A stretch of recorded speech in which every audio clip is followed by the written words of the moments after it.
경찰이 지금 사다리를 이용해서 경호처 설치 차벽을 넘어서 진입했다는 소식이 들어와 있습니다. 일단은 진입이 슬슬 시작되는 것으로 보이는데요. 네, 저기서 또 물리적인 충돌이 일어나면 양측에 좀 다 부담이 될 것 같아요, 변호사님. 저 아마 이제 사다리 이용하는 것은 이미 예상이 됐던 거고요. 저걸 뭐 문을 뭐 일부러 선계하고 그렇게 들어가기는 어렵잖아요. 그래서 일반적인 쓰는 방법으로 이제 사다리를 넘어서 들어갔다 이렇게 보기 때문에 사실 저 차벽 자체는 별 의미가 없어요. 이제 의미가 있다면 이런 거죠.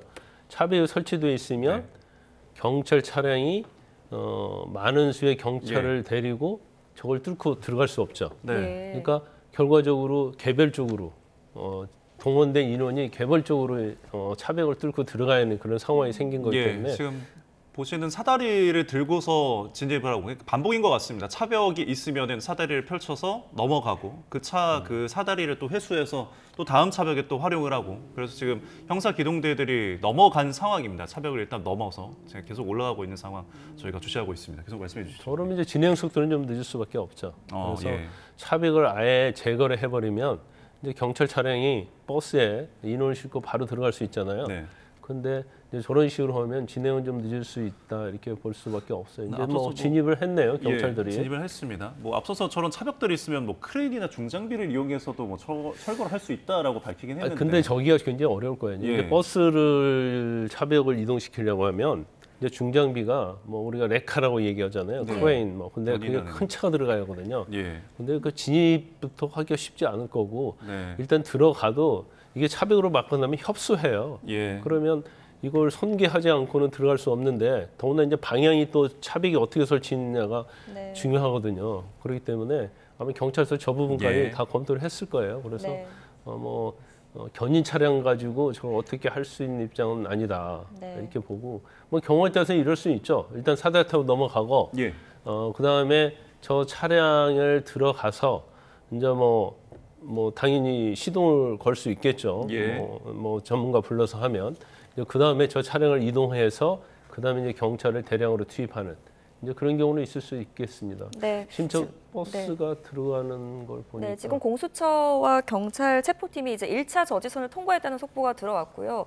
남은 또 그 관문들이 있지 않습니까? 김다영 기자, 지금 저지선들이 여러 겹이 지금 설치가 되어 있을 것으로 예상이 되는데 전해진 바가 있습니까? 네, 사실 1차 영장 집행 때를 생각을 해보면 단순히 맨 처음에 있는 1차 저지선뿐만 아니라 2, 3차 저지선까지 있었고 결국에는 집행이 불발된 바가 있잖아요. 이번에도 경호처는 오히려 이 벽을 더 강화해서 세운다는 방침이었기 때문에 이 이후 상황은 어떻게 될지 아직 아무도 모릅니다. 근데 지금 화면으로 보시는 것처럼 사다리를 활용해서 차벽을 뚫고 여러 명의 경찰이 안으로 들어가는 것을 볼 수가 있는데요. 오늘 시간이 얼마나 걸릴지는 모르겠습니다만 이 방식을 이용해서 계속해서 차벽을 넘고 사다리를 이용하고 이 방식을 이용하지 않을까 추정됩니다. 일단은 보시는 화면으로는 이제 환남동 관저 앞에서 이제 관저 안으로 진입을 했습니다. 1차 저지선을 이제 사다리를 통해서 차벽을 넘어서 지금 공수처 경찰의 이제 체포 인원들 수십 명이 들어가 있는 상황이고요. 지금 등에 이제 형사기동대가 서져 있는 옷들을 입은 상황입니다. 이제 경찰들이 많은 인력이 있는 것으로 보이는데 앞으로 2차, 3차 결국엔 이제 관저 앞까지 가면 거기서 마지막 4차 저지선이 있는 거죠? 네, 그렇습니다. 일단 가는 데까지 얼마나 시간이 걸릴지는 모르겠는데 저희가 현장 취재 기자들 그리고 지금 망원으로 당겨가지고 보여드리고 있는데 확인이 되는 게 핫팩과 물 그리고 초코 과자를 챙긴 경찰관들이 보이거든요. 그러니까 사실 장기전에 어떻게 보면은 대비할 수 있고 또 추운 날씨와 오랜 시간 동안 바깥에서 견뎌야 하는 그런 상황들 대비를 하고 있는 걸로 보이네요. 지금 경찰에서도 장기전을 대비하고 진입을 또 1차 저지선을 통과했습니다. 변호사님, 지금 관저 앞에 집회 참가자들이 또 대거 몰려있는 상황이거든요.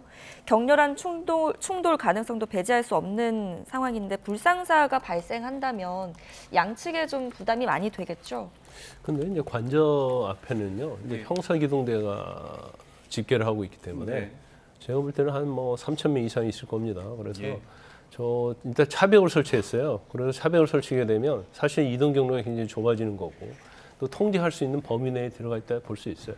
광화문이랄지 서울시청이랄지 이제 서울역에 아무리 많이 모여도 사실 뭐 차벽 설치하고 경찰이 통제할 수 있는 수준이거든요. 그래서 사실 이제 관저 입구만 확보를 하면 뭐 그렇게 불상사에 일어나지 않을 거예요. 더군다나 그 탄핵 찬성과 반대의 어떠한 이 세력들이 나눠져 있기 때문에 예.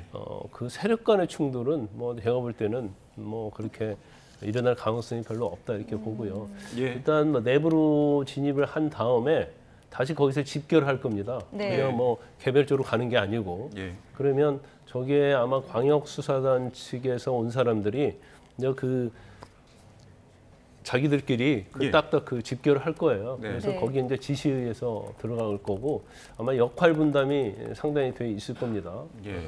지금 굉장히 더 인원이 늘어났습니다. 화면에서 점점 올라가서 이제 공수처와 경찰의 이제 체포 경력들이 사다리 활용해서 경호처 차벽 뚫고서 굉장히 점점 올라가고 있습니다. 지금 왼쪽에 이제 지도를 보면은 수사팀이 1차를 이제 넘어서서 2차 체포 수상 영장을 이제 관저 부근에서 제시를 하고 체포 영장을 집행할 과정이라는 것을 저희가 예상을 해 볼 수가 있고요. 아까 언급하셨던 것처럼 이제 굉장히 많은 수사대, 광역수사단, 많은 인력들이 지금 저곳에 경기도 수도권에서 투입이 되지 않았습니까? 근데 이로 인해서 좀 뭐 일각에서 제기되는 우려들은 이제 뭐 마약 수사대라든지 여러 형사팀들이 저기에서 이제 장기전을 펼치게 되면은 뭐 3일 동안 있게 되면 그 공백에 대한 우려가 있는데 이 부분은 좀 어떻게 바라봐야 할까요? 예, 아마 그럴 거예요. 일단 15일을 디데이로 잡은 이유 중에 하나가 예. 첫 번째는요. 강경파에 대한 체포영장 집행, 예. 그러니까 체포영장을 발부받아야겠다는 취지가 하나가 있고요. 네. 그 다음에 저 지금 광역수사단 지금 수도권 4개 광역수사단에서 인력을 파견받아야 하는데 이제 전체를 보면 한 700에서 1000명 되거든요. 예. 그러면 사실은 공백이 많이 생깁니다. 예. 네. 경찰청 자체. 예. 그리고 다른 수사 전부 다 중단을 해야 하거든요. 예. 그래서 아마 날짜를 잡는 데 있어서도 광역수사단 지휘관 회의를 한 3번에 걸쳐서 한 걸로 알고 있어요. 그런데 거기에서 오늘 날짜를 잡은 것이고, 예. 그럼 미리 이제 공지를 했기 때문에 이제 수사에 관한 일정 이런 것들은 전부 다 뒤로 했을 거라고 보고요. 그런데 예. 이게 뭐 일주일, 2주 그렇게 가는 게 아니고 예. 길으면 2박 3일 갈 거예요. 길면. 네. 뭐 저는 개인적으로 볼 때는 오늘 하루 오전에 빠르면 오전에도 끝날 수 있다고 저는 보거든요. 아, 예. 그렇지만 일반적으로 2박 3일까지 얘기 나오지만 네. 그것은 바로 공수처에서 어떻게 하느냐에 따라 달라질 것이다. 네. 그리고 제일 중요한 것은 이제 강경파를 체포를 신속하게 하면 네. 사실 이 사안이 또 금방 끝날 수도 있어요. 그래서 네. 지금 이제 일단 진입을 했기 때문에 예. 한번 봐야죠. 네. 지금 1차 저지선을 올라가는데 저희가 한 5시경부터 체포영장 집행 시도가 있었던 것으로 전해져서 지금 일단은 네, 관저 앞에 이 부분 지금 저희가 보고 있는 부분은 거의 관저 앞 초소 부분입니다. 네, 저희가 지금 네. 보여드리는 화면은 그렇고요. 2시간 반 정도 걸려서 일단 1차 저지선이 통과된 상황으로 보입니다. 네. 네.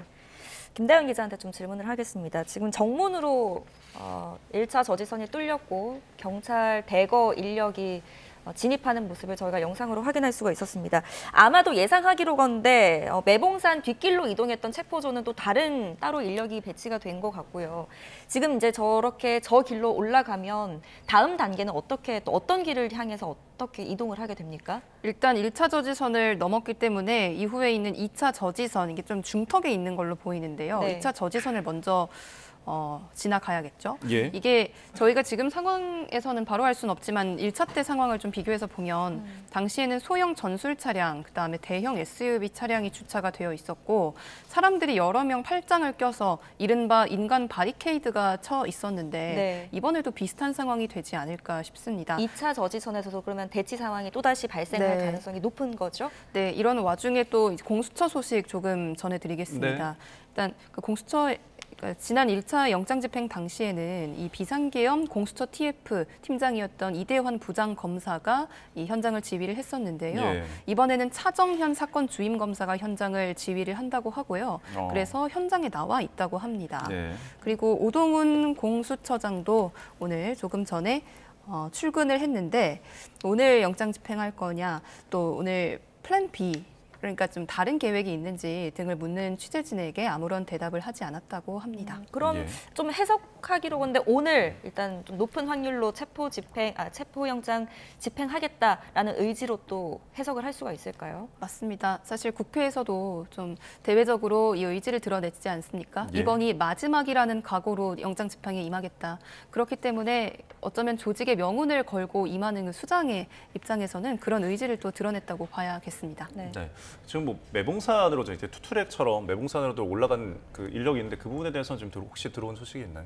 네, 매봉산에서는 형사 기동대가 관저 인근에 예. 원형 철조망까지 접근했다는 아. 소식이 일단 간략히 취재가 되긴 했는데 예, 예. 이 부분 중요한 정보이기 때문에 저희가 예. 좀 종합해가지고 전해드릴 네. 수 있도록 네, 하겠습니다. 저희가 또 네. 자세한 지금 체포 경과 내용들은 더 좀 확인을 해서 일단 전해드리도록 하겠습니다. 자, 저희 체포 영장 수색 영장 21일까지입니다. 변호사님 앞서서는 이제 일주일이었잖아요. 통상 체포 영장이 이제 일주일인 것을 알려져 있는데 이번에는 3주를 준 건데 이것에도 좀 의미가 있을까요? 이제 원리 원칙은 이제 7일이라고 정해져 있죠. 예. 네. 그런데 경우에 따라 이제 상황에 따라서 2주, 3주까지도 되고요. 예. 근데 일반적인 체포영장 그러니까 이제 경찰이랄지 검찰을 수사하다가 이제 소환했는데 나오지 않아요. 예. 그럼 도망가 버렸어요. 이제 그런 경우에는 체포영장 기간이 공소시효 만료 때까지 기간을 하는 경우도 있습니다. 예. 대부분 그렇게 많이 합니다. 그런 사례가 있나요? 과거에? 아니 지명수배할 때 다 그렇게 아, 하죠. 지명수배할 때. 때는. 네, 그렇기 때문에 바로 즉시 체포할 가능성이 있을 때는 보통 7일이 원칙이고요. 예. 근데 기간은 뭐 할 수 있는데 아마 예. 공수처에서 체포영장 유효 기간도 공수처에서 기간을 정해서 청구하기 때문에 이제 법원에서는 이제 경우에 따라 이럴 수 있어요. 예. 공수처에서 한 3주, 4주 청구했는데 이제 법원이 발부할 때 그 기간을 또 줄일 수는 있어요. 예. 그래서 아마 공수처에서 청구했던 내용대로 해줄 수도 있고요. 공수처는 예. 더 길게 잡았는데 이제 법원서 또 기간을 좀 짧게 해줄 수도 있어요. 네. 예. 지금 경찰에서는 체포 집행에 방해하는 저지하는 이제 세력이 있다면 현행범 체포도 가능하다. 그게 국회의원이든 경호처 직원이든 이렇게 밝혔거든요. 이게 실제로 뭐 가능한 건가요? 원론적인 이야기고요. 네. 근데 뭐 국회의원들이 저지한다고 그래서 뭐 물리를 행사하겠습니까? 아마 제가 볼 때는 저 앞에서 모여서 네. 이제 거기에 대한 항의성 발언 정도 하겠죠. 예. 그리고 이미 경찰은 다 진입을 해버렸잖아요. 예, 예. 그 사실은 저 안에 국회의원들이 들어가지 않는 이상은 이 저지할 수 있는 게 없어요. 그래서 네. 저것은 일종의 이제 대통령에 대한 자신들의 생각, 체포영장 집행에 대한 생각 이런 것들에 대해서 의견을 피력하는 것이지 예. 크게 뭐 현행범에 체포될 것이다 뭐 네. 그건 뭐 아닐 것 같습니다. 그 경호처 내부에서도 지금 균열이 조금 표출되지 않았습니까? 며칠 사이에. 그럼 경호처 내부에서 조금 기류가 어떻게 좀 읽히십니까? 지금 상당히 경호처 내부는 이제 강경파하고 그다음에 온건파가 좀 나눠져 있는 것 같아요. 네. 그래서 강경파는 사실은 경호차장을 비롯해서 이제 한 뭐 3-4명 정도가 있고 그다음에 밑에 이제 사실은 과장급들, 부장급들이 있거든요. 그런데 아마 과장, 부장급에서는 우리가 이렇게 할 수 없다는 그런 기류가 간 것 같습니다. 그리고 네. 경호처 내부에서도 또 휴가를 신청한 사람이 상당히 많다고 그래요. 예. 그것은 이제 막을 의지가 없다 이렇게 볼 수도 있는 여지가 있어요. 예. 그래서 이제 경찰도 사실 이제 강경파 이제 김성호 차장이랄지 뭐 이광호 본부장, 김신 가족부장 이 정도를 체포를 하면 예. 뭐 경호처에서 순수하게 체포 집행에 협조할 것이다 그렇게 보고 있는 걸로 보입니다. 그래서 예. 지금 사실 그 경호처 직원이 한 300명, 400명 이상 되지 않습니까? 네. 근데 저 안에서 같이 숙식할 수 있는 공간이 없어요. 아. 일반적으로 이제 교대로 사실은 출퇴근을 했기 때문에 예. 그런데 거기서 뭐 먹는 것도 그렇고요. 잠자리도 뭐 사실은 마땅치 않거든요. 네. 그리고 아마 뭐 가족들과 거의 매일 통화할 것이고요. 네. 뭐 이 순간에 우리 YTN을 또 보고 있을 수도 있어요. 그러면 심리적 동요는 뭐 없을 수는 없겠죠. 그리고 경우에 따라서는 내가 체포영장 집행 방해에 저지에 동원됐다가 예. 잘못하면 이제까지 쌓아온 공무원으로서 어떤 뭐 직업도 잃을 수가 있고요. 예. 또 만에 하나 이제 법적으로 문제가 돼서 처벌받게 되면 연금도 받을 수 없고 이제 여러 가지 많은 자신의 어떤 개인적인 그런 것과 생각을 많이 하다 보면 예. 사실은 뭐 체포영장 집행 저지에 적극적으로 나설 의지가 좀 많이 감퇴를 했을 것이다 이렇게 봅니다. 네.